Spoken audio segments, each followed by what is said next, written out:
gas ukuran 12 kg dibutuhkan isi tabung gas ukuran 3 kg sebanyak 4 tabung. Jadi ini sama ya dengan yang TKP di Semarang tadi.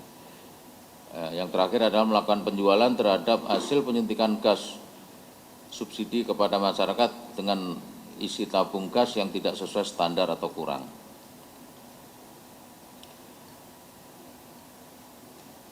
Peran tersangka untuk LP nomor 46 yang di Kota Semarang ada 3. Yang pertama adalah tersangka DS dan tersangka KKI. Mereka yang melakukan penyuntikan atau biasa kita sebut sebagai dokter.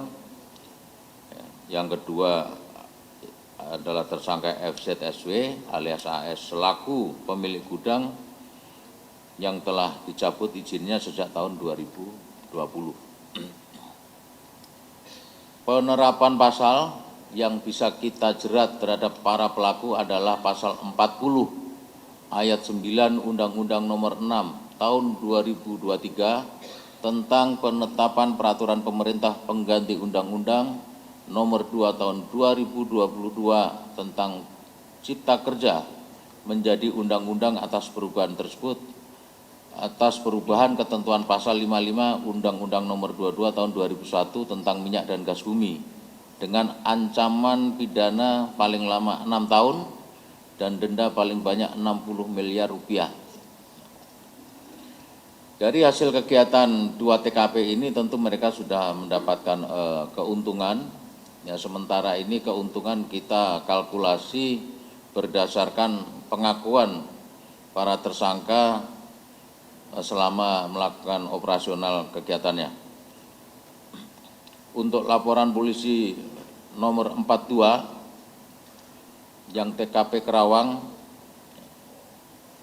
bahwa akibat dari tindak pidana dilakukan oleh tersangka tersebut mendapat keuntungan Rp106.356.000 per bulan.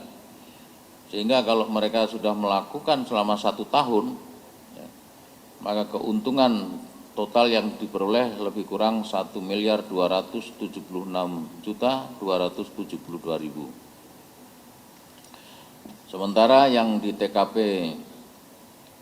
Semarang, Jawa Tengah nomor LP adalah 46, total gas yang telah disuntik sejak melakukan perbuatan adalah sejumlah 155.634 tabung dan subsidi yang diberikan oleh pemerintah adalah 36.000. Benar Pak ya?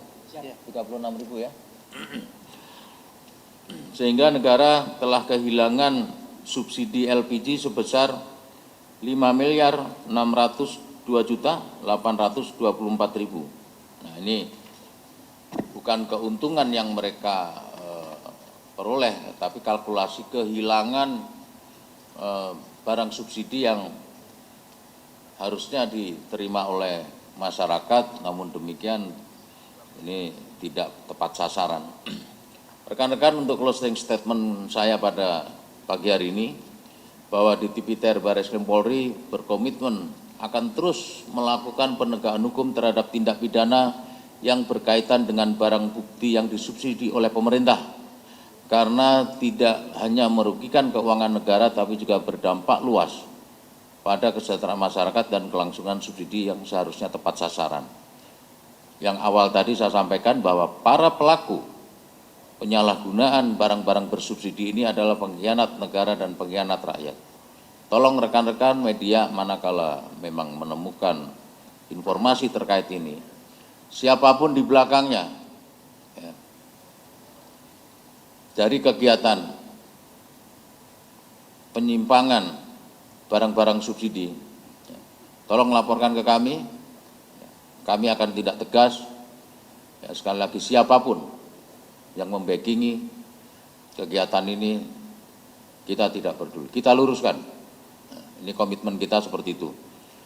Langkah-langkah penegakan hukum ini tentu memerlukan sinergi antara pemerintah dan kepolisian serta partisipasi aktif masyarakat dan rekan-rekan media dalam mengawasi dan mencegah praktek penyalahgunaan barang-barang yang disubsidi oleh pemerintah.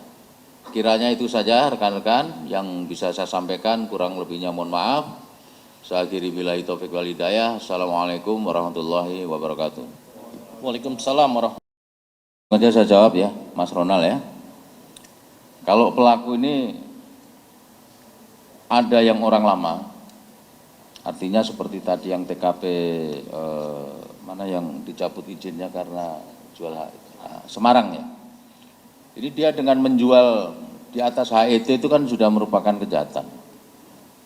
Begitu sudah diproses, dia keluar beroperasi lagi dengan metode yang berbeda atau modus yang berbeda. Namun demikian, karena keuntungan dari penjualan gas subsidi ke non subsidi ini disparitasnya cukup tinggi, keuntungannya cukup besar, maka juga pemain-pemain baru juga akan muncul lagi. Ya. Bagaimana cara mengatasinya? Ya tentu kita tidak bisa langsung menzerokan atau harus ada upaya dan keseriusan serta konsistensi dari kita dan juga teman-teman dari Dirjen Minyak dan Gas Bumi untuk melakukan upaya penegakan hukum dan memberikan sanksi administrasi yang tegas dari kementerian. Ya. Jadi lo buka gua tangkap, lo buka gua tangkap. Ini kerjaan kita. Nah, dari teman-teman Dirjen Minyak dan Gas Bumi yang sudah blacklist, artinya sudah pernah melakukan tindak pidana seperti ini, ya harus berani mencabut izinnya. Saya kira itu ya, Mas Ronald ya. Ya baik, lanjut. Singkat bahwa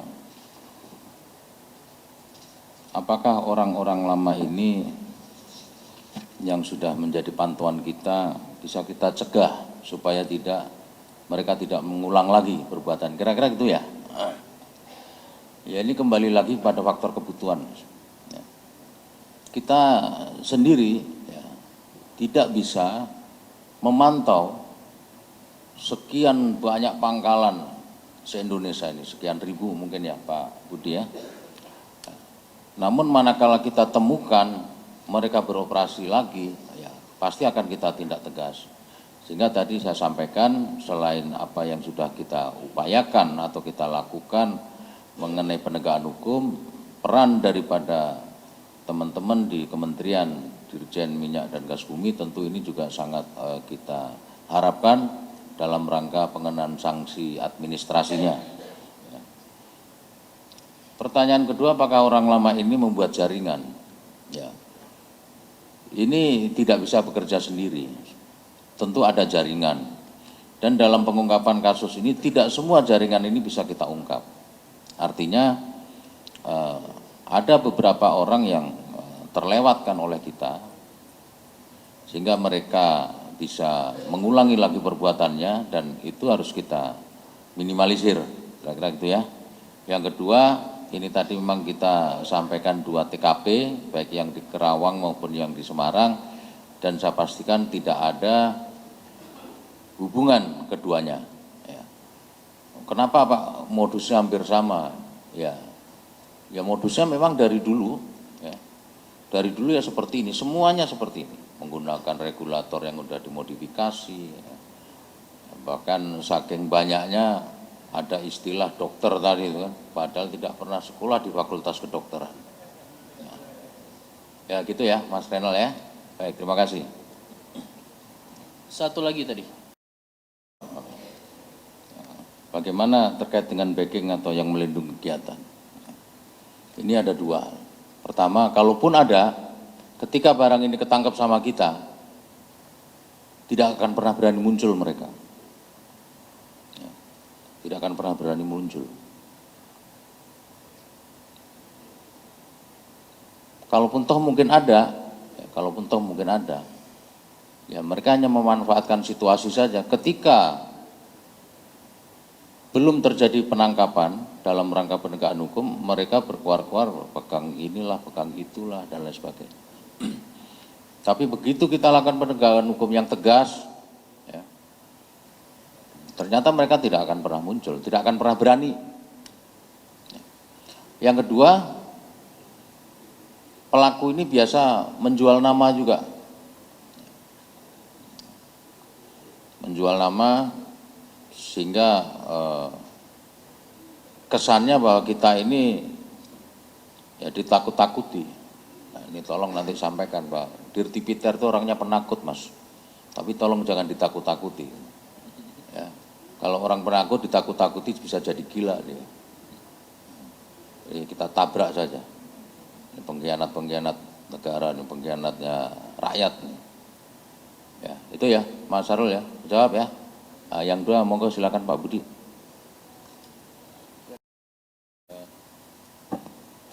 Terima kasih Pak Sidik ya. Jadi saya tegaskan dan saya garis bawahi penekanan, tapi bukan intimidasi.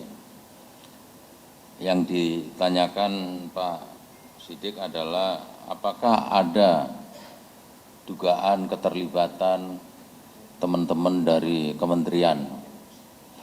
Jadi selama puluhan kali saya ungkap kasus penyalahgunaan gas LPG bersubsidi ini, tidak ada satupun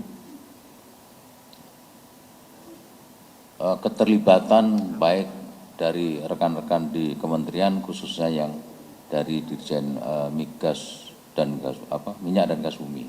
Jadi nggak ada. Makanya setiap kali kita expose ya kita ajak.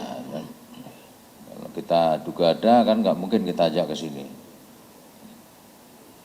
Terjawab ya Pak Sidik.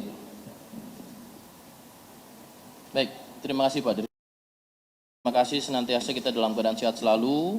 Namun perlu kami tekankan kembali bahwasannya Polri melalui Direktorat Tindak Pidana Tertentu Barreskrim Polri tentu ini merupakan bagian daripada komitmen dan konsisten dalam upaya penegakan hukum serta sinergitas yang berkaitan dengan barang-barang subsidi pemerintah. Dan tentunya selain daripada merugikan negara, tapi juga akan berdampak luas terhadap kesejahteraan masyarakat dan tentu kelangsungan subsidi yang seharusnya tepat sasaran menjadi tidak tepat. Maka ini menjadi komitmen kita bersama, menjadi perhatian sosial. Teman-teman media juga bisa melakukan kontrol sosial dan tentu juga partisipasi masyarakat diharapkan. Sehingga semuanya bisa terwujud penegakan hukum secara adil, transparan, dan tentunya kembali dalam rangka pertumbuhan ekonomi bangsa ini. Terima kasih, saya tutup. Wassalamualaikum warahmatullahi wabarakatuh.